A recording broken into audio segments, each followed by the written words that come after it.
I guess we're up and running, okay? The story so far, I guess it's like a Hitchhiker's Guide episode, pretty much. Really big, trying year for all of us this year. Um, don't know what to tell you, but I've been depressed and sad, lonely, and being a little bit distraught myself about time. So I guess we're all trying to figure out what our purpose is, where we belong, what our meaning is, what's the point of all this. I don't have the answers. I wish I did. All I can tell you is that at the end of it, no matter where you seek meaning for all this, for why we continue to go through all the pandemic measures, why we go through all listen to all the governments and all the restrictions, all that, what it is that the hope that things will eventually get better. And the only ones that can do that is us. We are the ones that decide through our wallets. We're the ones that decide through our politics. We're the ones that decide through our demonstrations and protests. Sometimes it even comes to that. About how things are going to go for the rest of society in a world that we have to be able to live with each other. Even the people we disagree with. That's right. This is the problem. We're going to constantly disagree with people. We're never going to ever totally agree with about everything. We just can't. Human beings are not that monolithic. They're just not.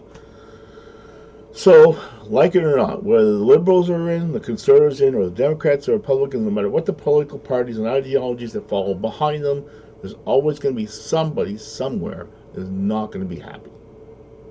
That's fine.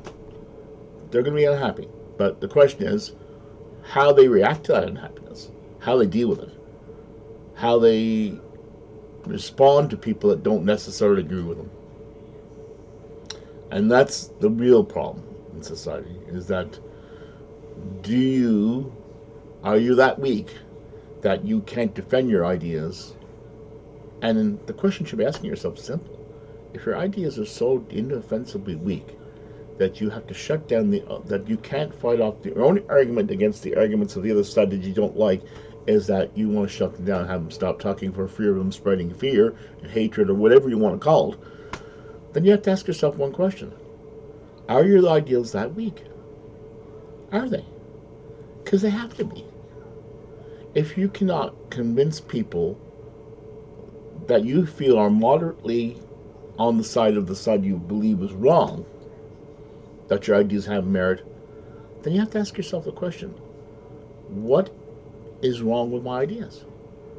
Because compelling arguments that are based on evidence and based on science and based on facts don't have problems convincing the mildly radicalized people that are on the other side of your argument that they need to look at your argument at least and give it some merit.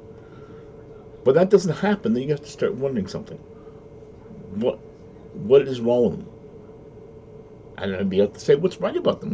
What things about your argument are compelling enough that some people do still believe them, or some people are willing to be convinced if you give them more evidence. Well, that's the whole question. Evidence.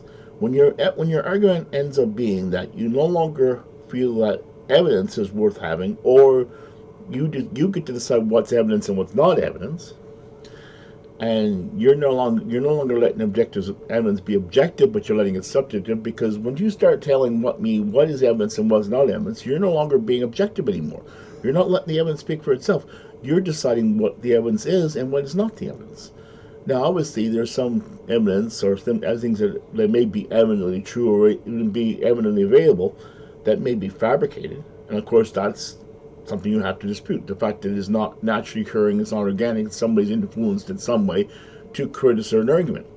And that's fine. That type of thing always has to be suited. Objective evidence has to be created by forces outside of the subjectivity of human beings entirely. But let's not get into that. I mean, that's a whole kettle of fish right there. But this rant this is not rant, but this is what this thing was all. What this channel was all supposed to be originally was it started as daily rant. And I figured, you know what, I'm an old guy, and I had a friend that was an old guy, and we talked a lot about politics, sports, religion, everything. We started with sports, we talked about everything. And he said, well, why don't we talk about this on the internet? I mean, why do we restrict this conversation to just us? There's got to be other people out there thinking the exact same thing to us, who might want to participate in this dialogue and discussion. The thing is, nothing gets done as long as people don't talk about it. Nothing gets talked about unless people are willing to talk about it.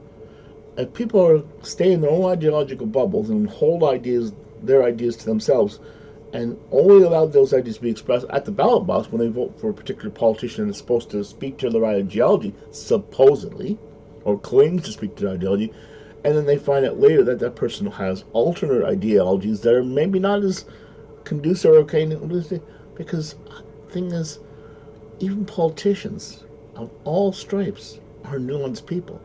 They have things they believe in, they have things they don't believe in. They have issues that you agree with, they'll have issues on things they don't agree with. They're not, it's not the nuance of politics is not that simple. It's not that basic. Life is not that basic. You're going to find a lot of things in life you have that you think you know about are more nuanced than you realize. And your opinion will change over time and it will evolve over time as you become more knowledgeable about the world and become more aware of what's going on. Let's face it, most of us are not aware of very much. I mean, I grew up. I lived in Ottawa, tiny city, well, not tiny, but tiny from most point of view. Tiny compared to New York or Chicago, all these big mega cities I've heard about when I was growing up that we were bombarded through when television came more prevalent in my life. But how great these big, massive these cities are, and I was only in this little small hick government town. So anyway, my life experience for the most part, for the first 20 years of my life, was more or less my town, and maybe I went traveling somewhere here, like went to PEI and went to Kingston and went to Toronto as kids, and we didn't really have a lot of say in that. We just went wherever we went. We didn't know where we were going. We're just hopping the car goes, we get there, we have them, place time we go, and we'll go back. Simple. My life really began the day when my parents finally did split up, and I was finally starting to be in my own, was in my between 18 and 20 years old. My life really did start. I did not understand, for the most part of my life, what I was supposed to be. A lot of my life, like many people my age and like many people in every generation, probably when they're in a family, that most of their ideology stems from their family's ideology. Like in the case of my family were both Protestant-based families, of which my mom's family was actually Catholic at one point in time, ironically enough. And that's a story and a half. I can probably tell you that. And when we saw, there's probably stories just like that have happened, because this type of thing happens a lot in life. It doesn't really happen. It's not as rare as you might think it is. It seems like it's rare until you hear it again and go, oh, I heard a story exactly like that, or something similar to that. And I mean, that's not the real point. The fact is, my parents were one time more religious, and they're part of many of the churches now. They're becoming less and less connected. People went to church not to become religious, but to belong to a community of something. That's what most people that go to church really are. They're not religious. They just don't want to be seen as not part of the community. And it's an implied standard of society that going to church, participating in the event, is an expected part of your social contract with your family, with the friends you have, the society in general, and that whole sense of belonging to something, having some sort of sense of belonging to some sort of organization, whether you believe it or not, doesn't matter. The fact that you claim to belong to this organization and you participate in the rituals, and you go to the bake sales, you go to all the Christmas, the pageants, and all that, gives you this sense of community and belonging to other people like-minded that you believe that are also looking for the same thing as you, looking for purpose and meaning. At least this one thing, other than your job and your family, everything else, gives you some sort of sense of anchoring. I did not have that. My family was not a participant. We did go to church occasionally. We went to weddings and funerals and all that. That's never understood why there was a big deal about it. I mean, seeing people praying, seeing people crying at funerals, seeing people crying at weddings and all this. So, as an outsider looking in, I'm not understanding what the significance of these institutions were to me, because I wasn't brought up in a culture that we were told we had to attend these things, and even the people that did never were told why they had to. It was expected of them to do it. This is what you were required to do. So we did. And now what's happened is, because this COVID epidemic, the one thing that human beings do, which is one of the symptoms of these institutions as well, the fact is, we're social. The churches understand the fact that we are social beings and we need to congregate and we need to socialize. To some degree, they exploited that for the purposes of expanding their faith, obviously. and some good work that they do. I mean, obviously, even the worst organizations in the world, the ones that we think that are really bad, within their own community group, they do good amongst their community because that's their community. They're protecting that community. They have no vested interest protecting your community. They're not interested in your community. They're interested in their community. So each within their own groups, just like you have the Protestants on the side, and the Catholics on the other side, and the Jewish people on they're all protecting their own because that's what this organization teaches them, that their community is sacrosanct, that they're given special purpose, and they're special, and that's another thing. People love to be special, and religions prey on this need to be special. Any cult, any organization that connects into the deepest psyche of human beings, the fact they need to be important, they need to be special, they need to belong, they need to have purpose. And now, when you got governments turning around and telling these people that they can't hang out with their friends and family anywhere, they can't even go to their churches, an organization where a major amount of their congregation and socialization is done outside of work. You tell the kids they can't play amongst their friends. You tell people that they can't celebrate the end of another year, the end of the sort of light. So even give them sort of light at the end until say, this is the end, and that next year things will be better. There's hope on the other side of this. We take that away from why? Because we're all afraid of dying. Well, guess what? We're all gonna die. Bad news. We are mortal. Hence, we die. Now, many of us will die much sooner than others. That's a fact. I watched many people in my life that I care about die fairly young. My grandfather died at age 47 of cancer. I'm sure at the time, 20 years before that, when he was in the Air Force and all that type of thing, doing his thing, not thinking that one day his work, his conduct, and everything else that's happened in his life would lead him down to that 20-something years later, he was going to be dying of something which he couldn't stop, back in the 70s especially. I don't think he even thought about that. And I'm sure he was scared. I'm sure he probably looked for comfort. I'm sure he probably clung to religion or some sort of belief system, looking for some solace, looking for some explanation, looking for some answers. Why is it happening now? Why do I have to get taken away from my grandkids? They're very young. Why is it they're no longer going to have me in their lives? Why is it my time? And the simple answer is, nobody knows why. It happens. This is life, it's nature.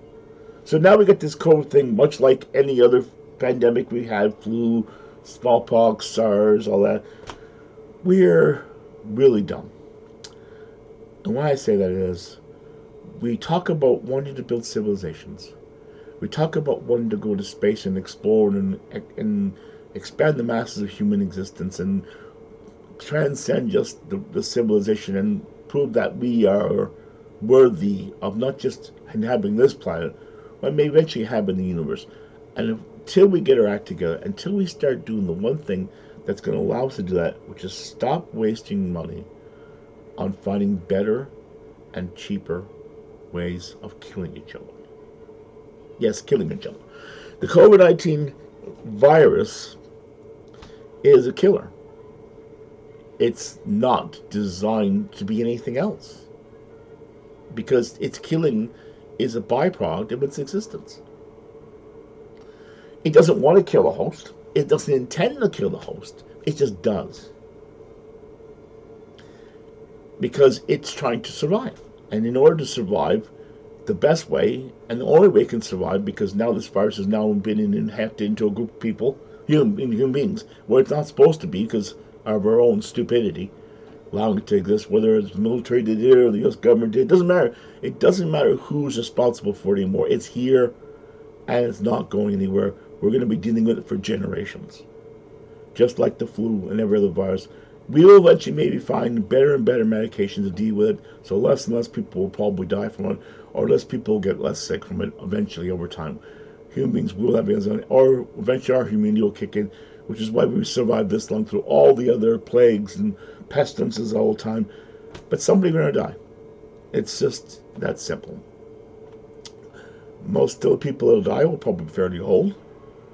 They're fairly weak already. There'll be grandparents, sometimes great-grandparents.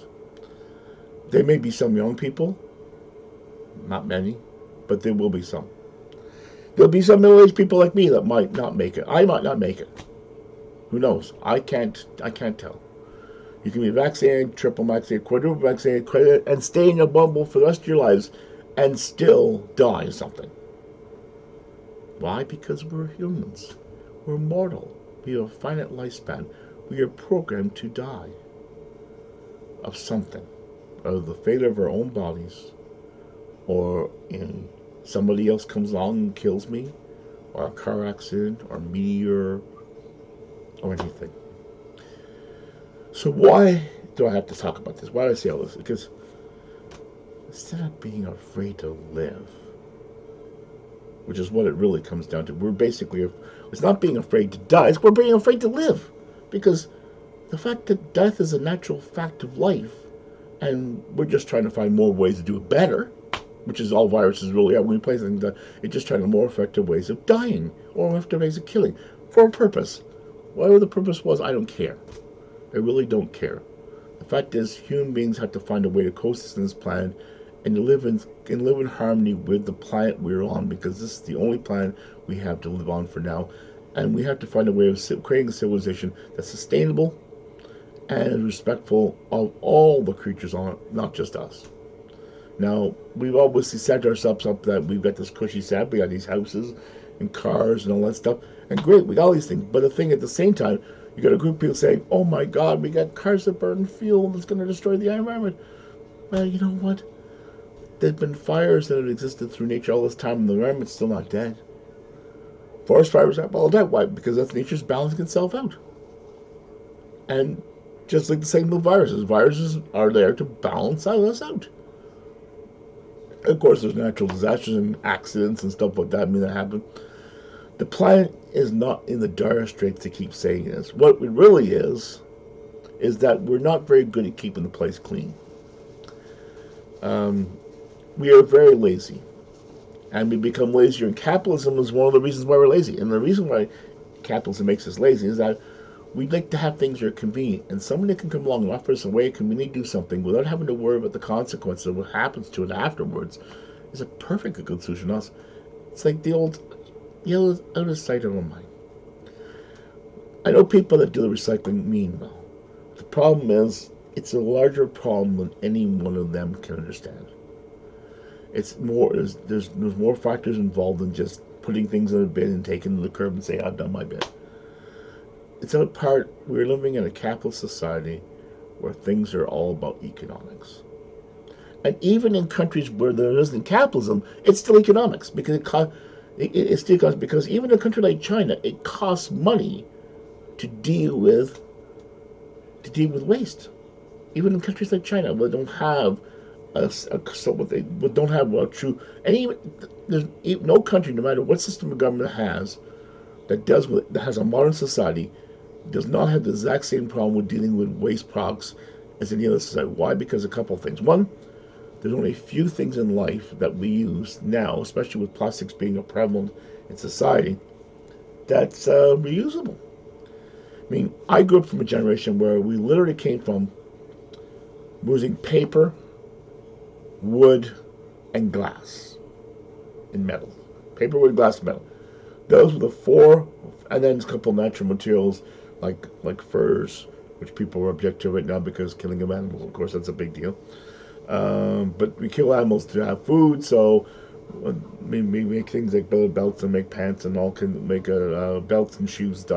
So I have not a problem with the idea of killing animals if they're being used in a way that means that we're not wasting the parts. I mean, just killing for the sake of killing, sport hunting, I think, for the purpose of hunting and not actually using up the animal's remains in a meaningful way is wrong. I think it's totally wrong to kill an animal just for the sake of killing it, just to hang it on the wall and not do anything else with it. Because the fact is, you're literally, this animal lived and had a life, and you killed it for whatever reason because you thought that was a great thing to do. And I can't wrong you for wanting to kill. I mean, people can kill animals for a long time for food for a long time. I have no problem with those people. People kill them purely for sport and don't respect the fact of the ecology and don't respect nature in the process. the natural order that things have to be consumed by other things in nature. I'll use there's got to be purpose. Purpose by killing, I have no problem with. People that choose not to kill animals for vegetarian reasons, that's that's your own bag. I don't care. I mean, the fact is, in the day, like I said to one person, I was at a KFC one time. This person, the only difference between me and she was working at KFC, a vegetarian. We're thinking, why would a vegetarian want to work at KFC? Why would anyone want to do that? Anyway, she worked at KFC, and I said, the only difference between me and you is I eat through one more stage than you. You eat plants from the ground. I eat animals that eat plants from the ground. And the only difference between the two of us is that. And the fact is, the plants that I'm eating are plants that you would never eat because the animal that eats them, I'm eating them. So the difference is we're not. So I don't really have an argument with people that are vegetarians and people that choose to live a vegan lifestyle. Now, the fact is, it's their choice, and if it makes them feel better, it gives them a virtual feeling that they're better than me for whatever reason because they are saving the animals in the world, or which they're gonna die anyway. They're eventually gonna be eaten by somebody, if not beaten by us. The only real argument I can understand a lot of people on the vegetarian side and the vegan side really having is the idea that we factory farm. But we factory farm everything. We factory farm even the vegetables they eat. So the fact is, whether the difference between enslaving a vegetable and enslaving an animal, what's the difference? The fact that the vegetable can't get away? Well, that's not true either because vegetables get away all the time because seeds. I mean, ask Monsanto sometime. Ask Monsanto sometime. They got those seeds and they make it. And the problem is, once they put the seeds on the ground somewhere, the seeds can go anywhere. Even to a farmer, poor prospective farmer, who never signed on to grow a Monsanto plant, and then the Monsanto turns out and sues them for growing Monsanto plants. But it wasn't his fault. It's his plants decided to seed somebody else's land. So the actual crime is the Monsanto should be charged with invading a invasive species on their land. I'll bring out a plant on there, not the other way around. But since Monsanto's got massive lawyers, you do the math. Anyway, I digress on that. But what I want to talk about really is that this was supposed to be a channel set up for me to talk about things and offer not just to talk about what's wrong with the world, but talk about things that you can do about it. I mean, I'm sure all of us know something that somewhere that is wrong, terribly wrong, that they wish they could change. Well, you know what? That's great. I mean, recognizing problems is the first step to solving them.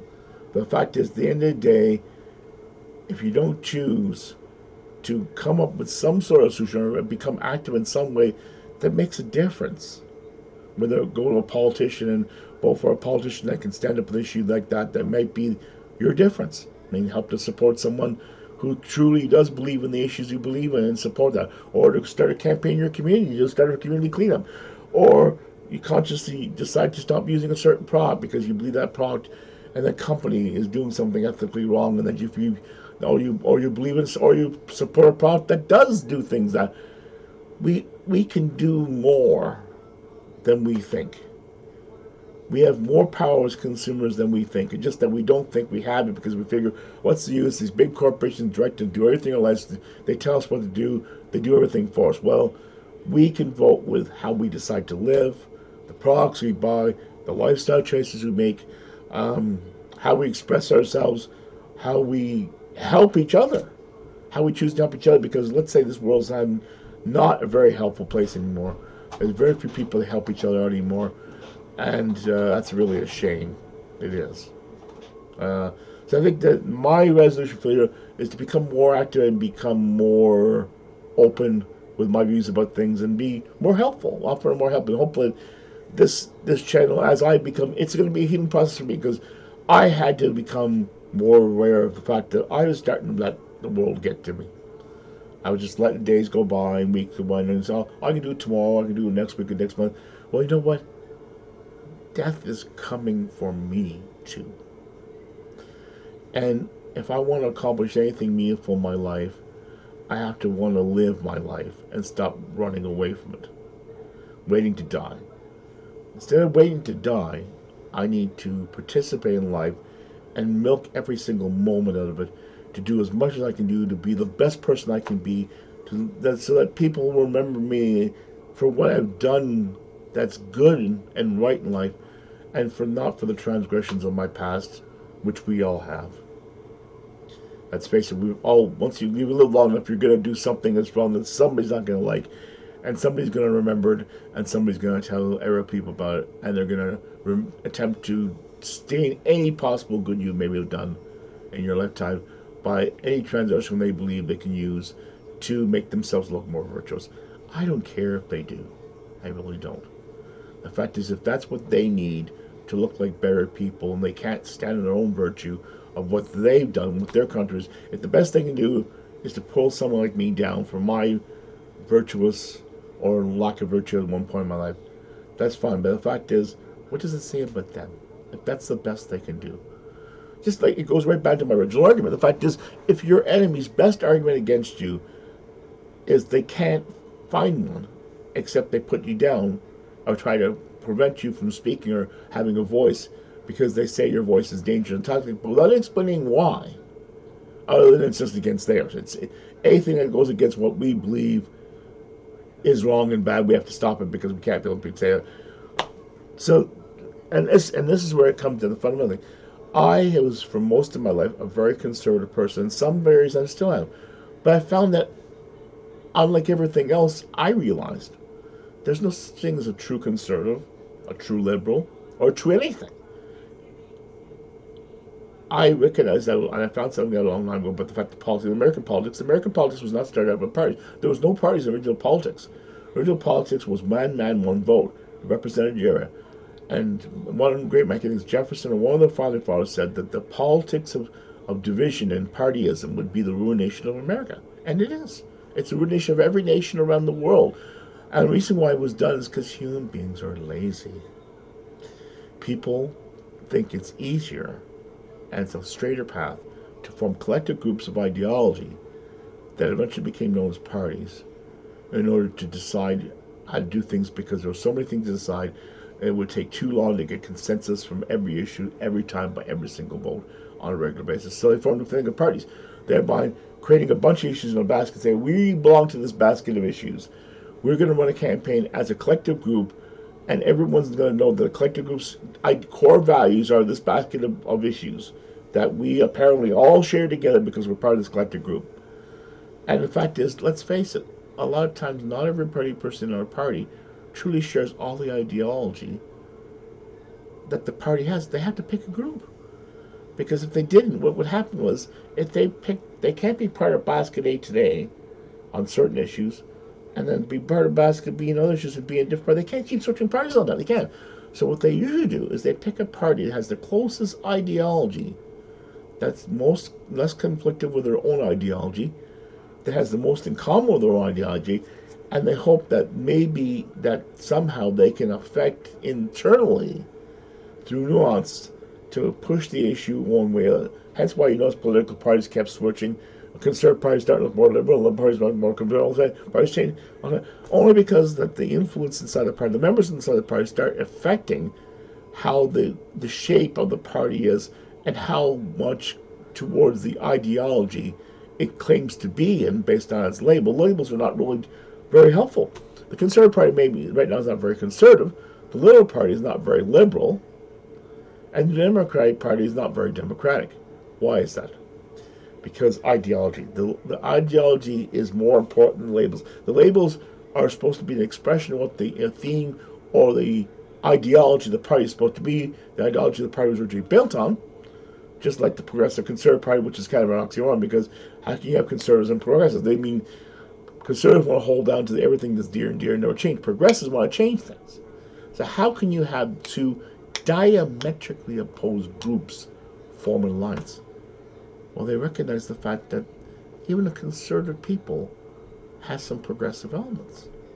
They realize that progress, even in conservative values, has to exist to some degree. So they figure, well, if you can use conservatism to temper progress, hold it back a little bit to allow people to accept it, and more than instead of being radically just thrust down their throat through liberalism, which is supposed to just push all these radical ideas on everybody, without establishing the consequences of the rest of society, who may not believe in these ideologies, who may not want these ideas, who may not be ready for these ideologies.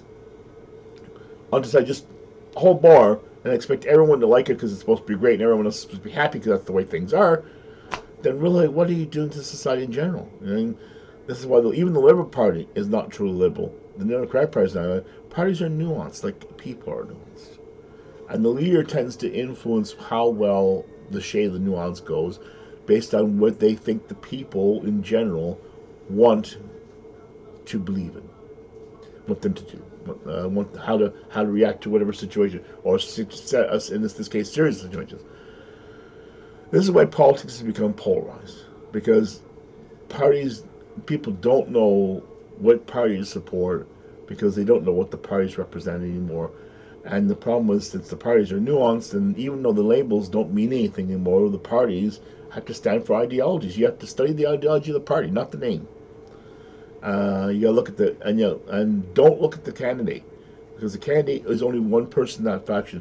The only thing that you'll see in that candidate that may affect how that person responds within the party is the nuances of policy, where you can see they're clearly having a problem with the direction that the general party wants to go, but they feel that they have to belong to the process. The only way they belong to the process is they have to get elected. And in order to get elected, they have to be part of a party. In order to get a party, you have to choose a side. Because running as independent in politics anywhere is dead, asked Bernie Sanders. Bernie Sanders is independent, but at the end of the day, he's a Democrat.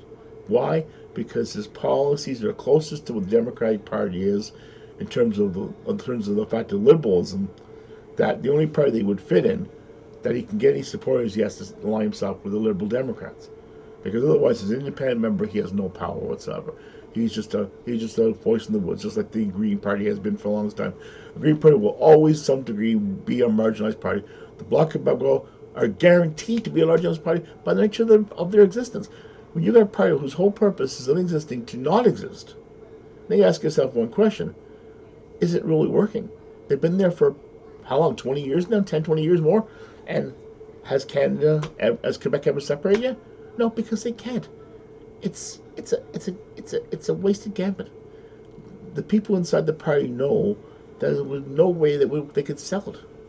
There's absolutely 100% no way to sell it. But they can never tell the people inside the party they can't sell it, because otherwise nobody would want. Then the party would just dissolve itself and not exist anymore. They recognize that the best they can do is to try to make the best deal they can in Canada, which is ultimately what the party Quebec's purpose in the first place is trying to get the best deal for Quebec it can within the confines of the parish of Canada by the threat of separation, not the actual act of it. Because they know that every time they pull a referendum out of their hat, they've never been able to get the mandate they ever, and they never will, because the fact is, in a world where nations are forming alliances, like the European Union and all these unions now, and all the world strategically aligning itself into groups of people rather than saying any one single group of people left alone on its own without any sort of national representation is doomed. And they know it is. And the ultimate unique lie of the Bloc Québécois, and the Parti Québécois for that matter, it's just the fact that the idea of nationalism, of national identity, having an identity that you recognize.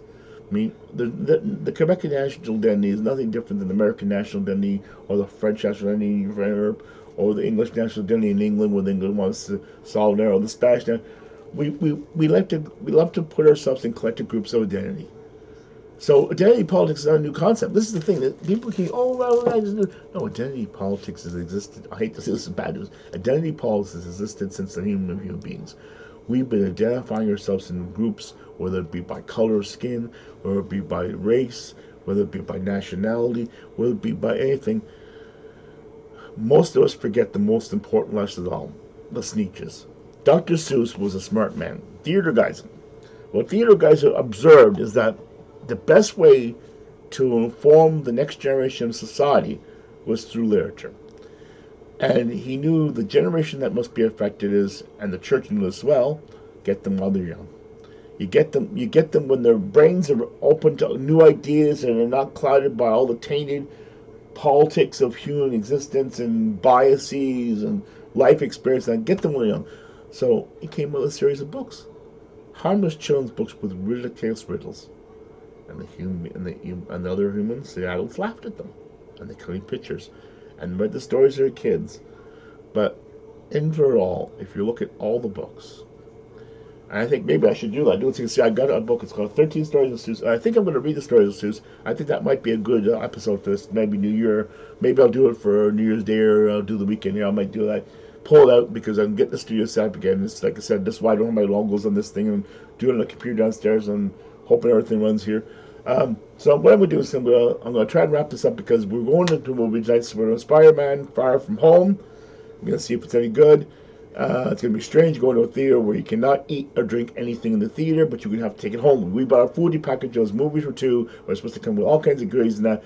We can't eat them in the theater because our Gulby, Ontario government has now decided that eating in a theater, breathing in a theater, you can be in a theater, but you can't eat, breathe, or breathe in the theater. You can watch a movie. Once you're done, you have to breathe outside again and eat your food outside again somewhere else because COVID is going to kill everybody. Well, got some bad news. Diseases are going to do that anyway, no matter what you do. You cannot stop a disease once it happens. All you can do is just hope and pray, if you believe in blood, that you're not going to die. And try your best to take care of yourself, take care of your family. If you're sick, do your best to get well. If you're going to die, sorry, I can't do nothing about you. If that means just, it happens. We're all going to do. But instead of worrying about dying, instead of being afraid about death, instead of sitting there being scared of each other, remember that we're a collective on this planet. And you know what? We need to take care of ourselves and each other. And make each day of our lives mean something. And, really when it comes down to that's it. That's my best message I got to you. The end of the year, where wrap up is this. Outside of all the stuff that's happened to us this year, but all the crises and all this, and all the crises you personally had in your life, all the crises I personally had in my life, all the joys, triumphs, and sorrows, and pains, and that, I'm still here. I will be here as long as I am here. And as long as I'm still here, I'm going to preach. Preach now is the best word. I'm going to profess a message of hope, optimism, joy, even on my bad days. Because every day I live is but a gift. A gift that all of us got, but we don't know why we got it. We don't know how long the gift will last for. But you know what? Instead of worrying about where it came from, instead of worrying about why it's here, instead of worrying about what our purpose in life is, like Aaron Ross said, we give purpose to our lives ourselves. We don't need to be out there looking for someone to give us purpose. We don't have to look out there somewhere to justify our existence. And if there is a justification of our existence, it doesn't matter. Does it really change the fact that we still have the choice to live our lives in which way we want to? And we in the end ultimately give our lives meaning. We're the ones that give our lives meaning by the people we love and the things we do, the people we are, and how we conduct ourselves, how we descend to use the very precious lives that all of us have, which could be taken from us any minute. So anyway, I'm gonna end this not rant, but this is my 2 Loonies worth end of year special. I hope you enjoyed it. I know it's a mess. Like I said, the thing is, I was going to have a longer. I'm probably going to have another recording this weekend. I'm going to do a year review wrap up to go over what we've gone through this year and start giving an outline for what my plans are for next year. And like I said, ironically, the funny thing is, this computer I'm working on right now, the computer that almost not died on me, and I spent a lot of time to bring it back to life, and it's working. It's working right. I'm not, just like life itself, I'm not going to take chances and hope that it's going to die. So I'm going to stop recording now. I'm going to post this on the internet, and I hope to get some questions, comments, like, subscribe to my channel. Send me some comments. If you want any feedback you want to give it to me through the channel, or you can send it to my info.intimemedia.ca domain, and hope to start picking up mail there soon and check it out and starting to get involved. Or you can go to my Facebook channel, or what else? We're going to start posting links to all these things on the channel next in the beginning of the year, and hopefully let's see we get this thing going, and let's have some fun. Life is an adventure, and I'm all for it. My New Year's resolution is to become a better, more participating human being in existence, and become more a positive force in my world, and more positive force in my own personal life and the lives of the people I really care about. And I think that's one thing I've forgotten to do. I forgot that. I mean, my life might seem to be over right now, but you know what? It's not over yet. It's not over until the fat guy falls on the floor and the ambulance comes and picks him up. I'm talking about myself, of course. So, on that note, I'm Mike, and this is my home studio. Disaster as it is, it'll get better. I will hope we have to have hope. We have to have hope. We have to want to make life better, because as long as we don't do what it needs to make life better, and all we can do is complain about how bad things are, nothing will ever change. Then you have no one to blame but yourself for nothing happening. You have to all we all have to do our part. We have to do something. So anyway, so I'm wrapping up today. Happy New Year to everybody, and hope to see you all in the new year. Take care, and bye for now.